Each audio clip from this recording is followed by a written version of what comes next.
Сәлеметсіңдер ме балалар? 47-ші сабақ ондықтарды қосу және азайту. Бірінші тапсырма.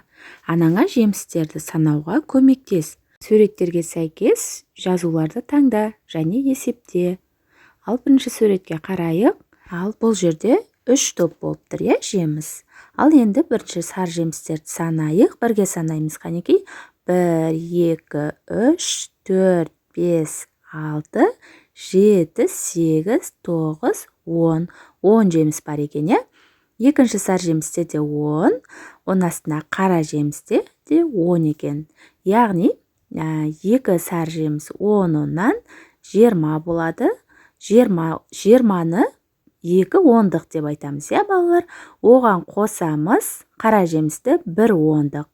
Яғни 2 ондыққа қосамыз 1 ондықты тең болады. Қанша балалар? 3 ондық болады. 20-ға 10-ды қоссақ 30 болады екен, Ал енді екінші суретке қараймыз.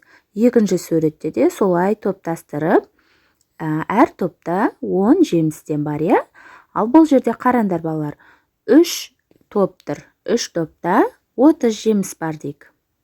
Оның төмен жағына қарандаршы, өріктің дәндері тұр, Бұл жеп қойған өріктер. Бұл жерде де санаймыз. Бұл жерде де 10 өрік дәні бар, Ал енді сенде 40 өрік бар еді. Оның 10-ын жеп қойдың. Қанша қалады?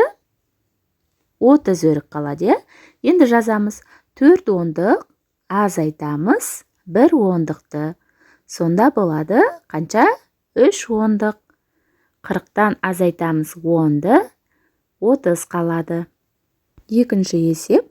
Анаңа үрме бұршақты санауға көмектес. 10-нан сана. Ондықтарды кему ретімен жаз дейді. Енді санаймыз. Бірінші қоршалып тұрған үрме бұршақты санайық, 1, 2, 3, 4, 5, 6, 7, 8, 9, 10. 10-нан топтастырып алайық. Одан кейін санап шығамыз, өзімізге жеңіл болу үшін. Ал қанша топ бар екен? 1, 2, 3, 4, 5, 6. Яғни 6 ондық бар екен, Енді ондықтарды кему ретімен жаз дейді.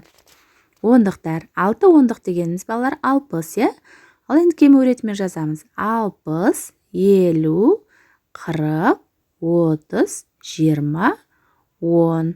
Үшінші тапсырма. Қандай сандар жасырылғанын қалай табатыныңды айт дейді.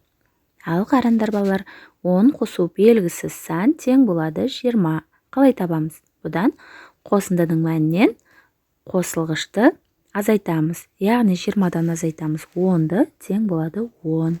Демек, кесенің орнына 10-ды қоямыз. 10-ға қосамыз 10-ды тең 20. Осылай 70-тен азайтамыз 20-ны тең 50.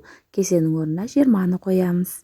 50-ге қосамыз 20-ны тең 70 болады, Енді 90-нан азайтамыз 10-ды тең 80. 90-нан азайтамыз 80-ді тең болады 10. 30-ға қосамыз 50-ді. Сонда болады 80. Кесенің орнында 80 болады. 80-нен азайтамыз 50-ді тең 30 болады.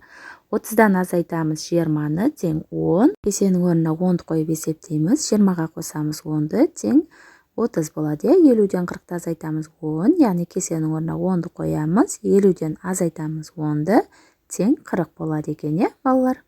Төртінші тапсырма есепте. 20 сантиметрге қосамыз 40 сантиметрді тең 60 сантиметр. Бұл ұзындықты білдіреді, балалар, сантиметр дегеніміз. Ары қарай 30-ға қосамыз 50-ді тең 80 сантиметр. 60-ға қосамыз 40-ды тең 100 сантиметр болады. 50 сантиметрге 40 сантиметрді қоссақ 90 сантиметр. 80-нен азайтамыз 30-ды тең 50 сантиметр қалады. 100-ден азайтамыз 20-ны тең 80 сантиметр болады. Бесінші тапсырма. Тізбектің жалғасын тап. Геометриялық фигуралардан тізбек құрастыр дейді. Ал қарандар балалар, бұл өзінше бір заңдылықпен тұр, Мысалы, берілгенде көгілдір шеңбер, одан кейін 4 шаршы қызыл түспен, 2 3 бұрыш жасыл түспен, және де тағы да көгілдір шеңбер. Енді біз тура осындай заңдылықпен жалғастыру үшін мына 3 нұсқаның біреуін қоюымыз керек. Бізге тура келеді бірінші нұсқадағы тізбек, қарандар, осылай бір-бірін жалғағанда дәл осындай заңдылықпен ары қарай тізбек құрастырылады екен, Ал балалар, осымен біздің сабағымыз аяқталды. Арнаға тіркелмеген болсаңдар, тіркеліп алыңдар. Түсініксіз сұрақтарың болып жатса, комментарий бөліміне жазып қалдыруды ұмытпаңдар. Келесі сабақта кездескенше сау болыңдар балалар.